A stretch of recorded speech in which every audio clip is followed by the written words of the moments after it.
that's where we find our friend, SEC Mike. Mike, what's up, buddy? Do I get any of those pepperoni rolls? I mean, that sounds delicious. They are fantastic. You know what? If you would ever come to A&M, you and Cousin Shane could not only have pepperoni rolls, we could have Shane and Brawny have a pepperoni roll eating competition because he does a lot of food-related things on his show in the afternoons every day. Yeah, we can bring you here to the Angry Elephant, too. I think you'd like the spot. Hey, I'm curious, Mike, what the South Carolina game did, A&M South Carolina game did for your perception of them. Did it move the needle at all one way or the other?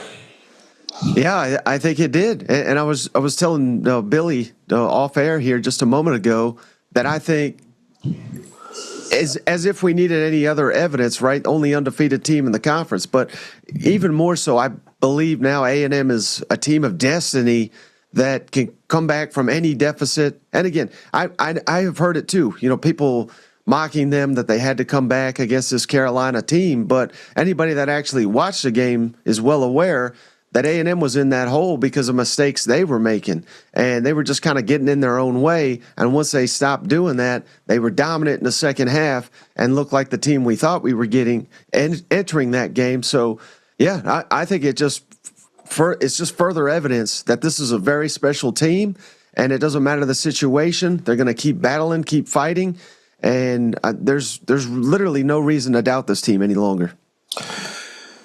Yeah, I completely agree with you. It's had it been like that all year, it's one thing. That was such an outlier half of mistakes and just crazy things that you don't normally see.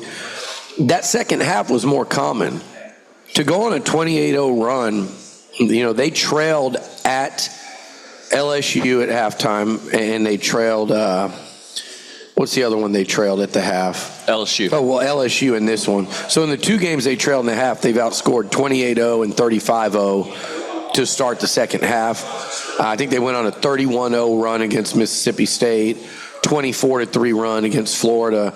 So that's more of what you see. I think they scored on every meaningful drive against Arkansas there. So that's a lot more of what you see from a football team, this football team versus what you saw. And you're right. Like, I think in some weird way, falling behind like that, coming back to win, not only did it force the whole country to watch a game that they were otherwise just going to scoreboard watch, right? Not only did it force them to watch that game, but it also, I think, showed championship stuff, and that's not the first time this year we've seen it from this team. Now, before we move on, I want to ask you about Marcel, but I've got to ask you about the 31-30 prediction. Did you guys actually believe it, or was that hey, this is a no-lose situation if it happens? Like you weren't scared of blowback from the South Carolina fan base, clearly.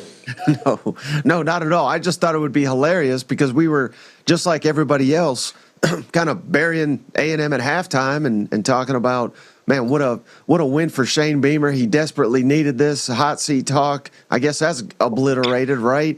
Yeah. And A&M finally, you know, I know you guys are well aware. They've been put on upset week, but not necessarily by me every week, although I did do it against Missouri. But there's people that have been putting A&M on upset watch every week, and the one week no one did it was the week it looked like it was going to finally happen. But so no, did I really think A&M was going to win that game 31-30 at half?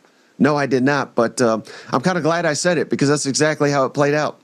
All right, that'll do it for the free part of this interview. For the extended version, please go to TexAgs.com/subscribe and become a premium subscriber. And if you're a Texas A&M student, you can get that for free. So check it out, TexAgs.com/subscribe.